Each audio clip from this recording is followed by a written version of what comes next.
I know strength was probably something you wanted to improve on. Coach Dooley had mentioned that. What did you do in the offseason to improve your strength and your entire game outside of those snaps? I really just got down and worked hard in the weight room. I feel like I took every lift serious, and I tried to get extra work in when I could. And because that was something I needed to focus on, especially my lower body strength. So that's something I really emphasized on the whole summer, even back in May. Did Coach McKeefery and the staff, did they want to work on things as a unit, like with your bodies, to change your bodies or improve your bodies, or were you guys just kind of individual and having a plan on what to do in the offseason with strength and conditioning? It's kind of a unit. We all have a system that Coach McKeefery puts us through, and if you follow it, you're going to have gains, and it showed across the whole team. Greg Clark says you guys have on the offensive line, you have more nasty. Is that accurate? I do feel like since I feel like we have a better knowledge of the game now, it allows us to cut it loose more when we do go out there and play, and you're not thinking as much, and you're able to just playing football. And I feel like you're able to get down and get physical, and I feel like that's probably what he's talking about. Is that understanding more because it's another year being in here and understanding the game, or is it because of maybe different terminology, different coaching, something like that?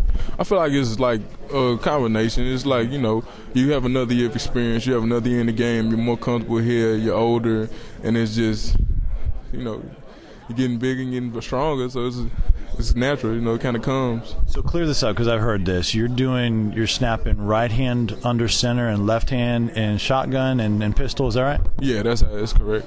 Have there been any times in practice where you're like, oh, wait, I'm supposed to do the other hand? Anything like that? Nah, because whenever he's under center, I can tell. He'll tap me, and when he's in the gun, I usually look back and tell. I can hear his voice. So it's really like, at first when we started, I was kind of worried maybe about that, but Tyler's done a good job letting me know if it's gun every time it's gun, so there haven't been any issues. Kind of second nature now? Yeah, it's kind of just like if I hear gun, I know to get my left hand on it. If I don't hear anything, I have my right hand on it. You got to give you the obligatory Daniel McCullers question, because you being in the middle, you're going up against him. Talk about what that's like. I mean, that's I really think it's good, though, to get to go against somebody that big, because that's the biggest person I ever had to block.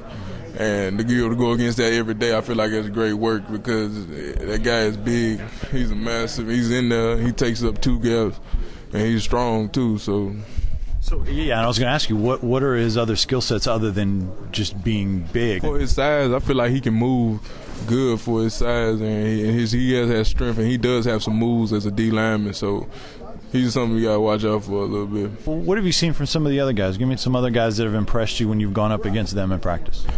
Cinnamore, Maurice Couch. I think you see those guys improve, especially since the spring. I feel like Coach Palermo is doing a great job with our D-line. They're doing a lot of different things, and I feel like they're better at shedding blocks now. A lot of them got better at shedding blocks, and that makes us have to go work on our finish even better. Now, you guys, when you've gone up against the 3-4, there's the nose in the middle and the 2 ends, but you guys will still do a lot of 4-down lineman stuff defensively. How are those ends doing up against you when they're sliding inside at times? I feel like our ends are holding up pretty well.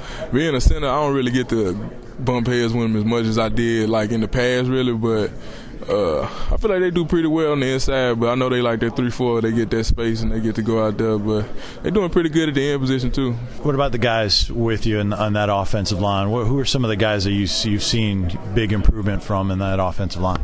I feel like Tiny, he's improved a whole lot since the spring. He's really getting more comfortable and more confident in his game.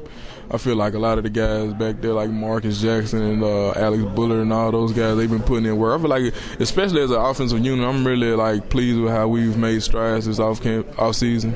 How do you guys handle the calls on the offensive line? Is that your responsibility? Is it a shared responsibility? How do the offensive line calls work? It's like initially my responsibility, but it's a shared responsibility because the tackles, sometimes they can see something that I can't see, and if they see something, they'll make the call, and it's kind of my job to relay it to make sure everybody gets the call. Now, last year, a lot was made when Matt Sims had to come in when Tyler was down, that Matt Sims would, I think even Coach Dooley would say it, that Matt Sims did a good job of getting you guys in the right run plays. Have there been situations where you've seen Tyler Bray have to adjust in what the play calling has been? Are you seeing the improvement? I'm seeing him doing that more, reading the safeties, reading the defense, and then checking to another play. And most of the times that he's done it in this camp, it's been a successful play that he checked to. So I feel like that's something he's probably been studying on and working on off season and showing out in practice. How is his leadership? How different is it than last year, you think? I feel like this year he's just, you can tell he's matured more, and he's really he's taking it out there, and he's wanting to be the leader. He's taking it onto his shoulders, and he's out there, he's making calls, he's telling guys, hey, he's encouraging guys, and he's telling guys when they're not doing what the expectations are, and I feel like that's what a leader needs to do. What's your impression of CP? I feel like he's going to be a great wideout for us. I feel like he's going to be another playmaker out there on the outside for us. I enjoy him. I feel like he has fun playing this game, and he plays it fast. It looks like this way from the outside that he's come in not with any sort of arrogance, like with being humble and just kind of wanting to blend in. Is that what you see? Yeah, I feel like he's really coming in. He's not really trying to set himself apart. He's trying to make himself a part of this team, a part of this family, and he just wants to go out there and win some football games with us. What do fans and people at school, I mean, I know you guys are going to get going here at school now, but what do people say about what they think about this Tennessee football team this year? What's the feedback you directly hear as a player about Tennessee this year? The feedback I get is everybody has high expectations, and they really expect us to do well, and that's basically the most I get. They just want us to do well, and they expect us to do well. James, good to talk to you. Appreciate it. Thanks. Appreciate it.